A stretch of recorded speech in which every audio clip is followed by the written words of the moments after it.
All right, guys, welcome to part 2 of this external wastegate video.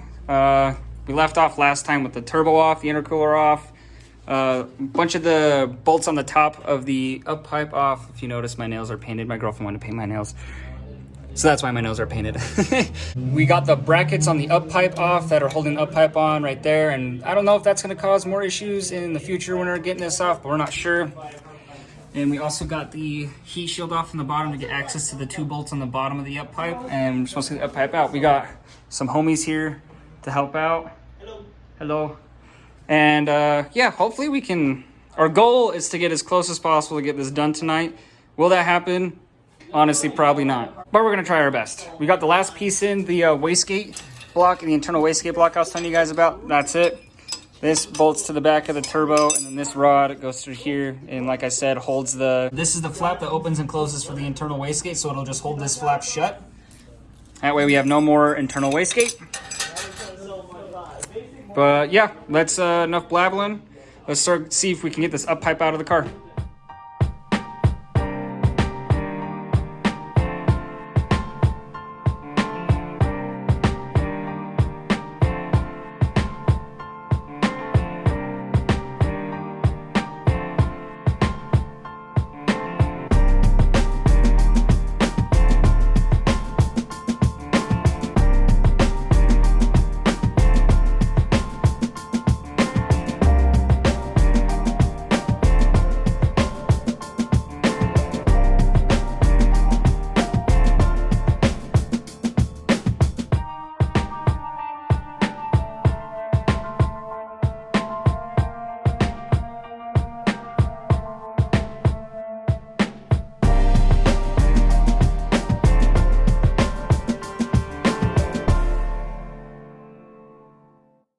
Now the flathead's almost... It's a flathead too. No, it fits in there pretty good. Ah! Oh, that one's loose. Okay. You can just take that guy off. Okay, now. Now, see if we can grab the up pipe, and we need to come this way. Around the bracket, we need to come this way. Then we can get the bracket off, I bet, though, once the... Yeah, we could get the bracket off and then just not use that bolt. I believe we are out. Yeah? Is Civic gonna fit? Be careful with the oil line. Yeah, that's what Ooh, fingies. Ooh. Yeah! Look at that piece of junk. Oh my. Hold on, I want to see if this one's thinner. Oh yeah. Oh, This is gonna fit so much better. Well, that's just going in great. This is honestly gonna work pretty well. Hey, you see this bolt that I'm touching right here? It was made for like middle-aged men. Yeah, there's not one on there, right? No. Well, there's a nut and then the bolt that's like in the trans, but on the other side it is completely loose. Yeah, I couldn't get it. Can you reach that on the other side? Yes, I'm... You want to tighten that for me? Because I couldn't reach it when I put the swap in, and I just kind of was like, it's got all the rest of them, so it's probably fine. It's a 15. I'll grab it. I know. I don't have a deep 15. It was on like half a thread. Yeah. A 15 socket? Yeah, but it probably needs a deep 15, doesn't it? I'm pretty sure you have one, Audi. I could probably get away with it with a shallow, but let's see. Oh, no, Here. I grabbed it for you already. Oh. Here. All right then. Reaching, because I had to go around. I put the starter on, then I was like, crap, I didn't put that nut on.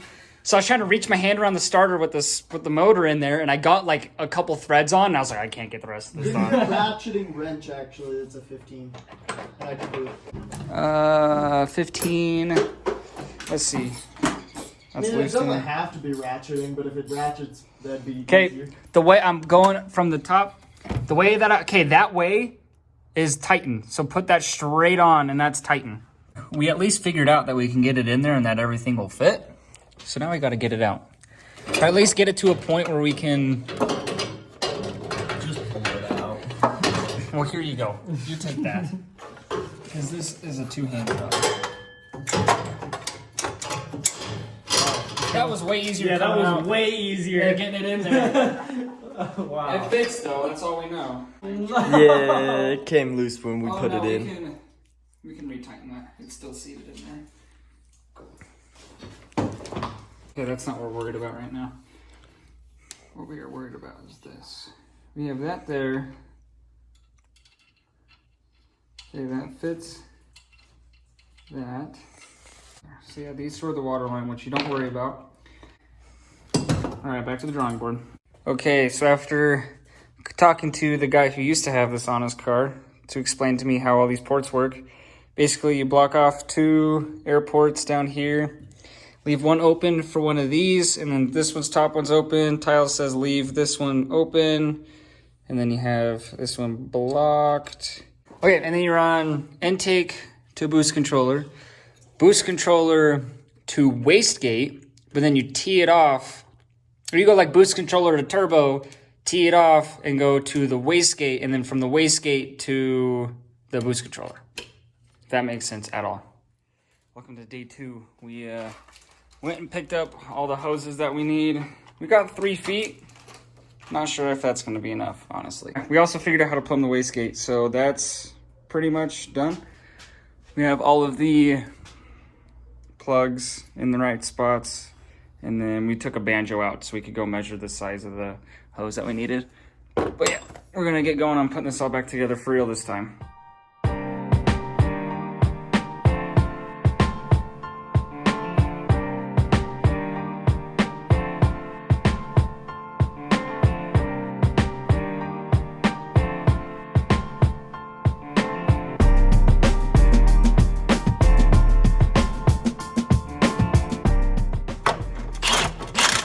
All right, we now have the bottom bolts of the up pipe on.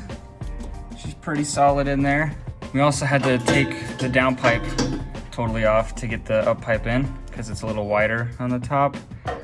But yeah, it's in there now, so that's cool. Now we got to do the brackets, then the turbo, and then put the down pipe back on and run the vacuum lines, and we're done. Yeah.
Issue after issue after issue. Now we can get the oil feed on because this is in the way now. So, wonderful. Well, sadly, this is where we're gonna have to end the video. Our oil feed line that's hitting the bracket, we cannot get to fit. And it turns out that there's actually a kit you need to buy that's a braided line kit that replaces all the hard line for the oil feed into braided lines, and it reroutes it a better way and all that. Apparently that's what you have to do. We tried to see if we could get this to fit by kind of tweaking it, but we actually ended up creasing it on the bottom. Let's see. Yep. See, we creased it right there, and not comfortable with that. So yeah, it replaces all this hard line that goes all the way down and under the intake manifold, and I'm gonna have to buy that. So yeah, this is in the video because we can't do anything else.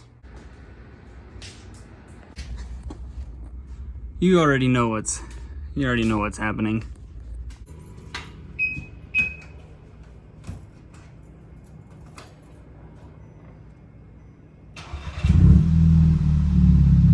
Exhaust noises now. Yes. Finally. Now it sounds like an ST. Yeah, it kind of does. Sounds better. Yeah, right. Well, we didn't want to end off the video without a successful car mod, so we cut the resonator off the Audi. We're not gonna leave it like that. I'm having an exhaust made for it that we're gonna do. But yeah, something actually worked for once, at least in the past video. Good. Okay, bye.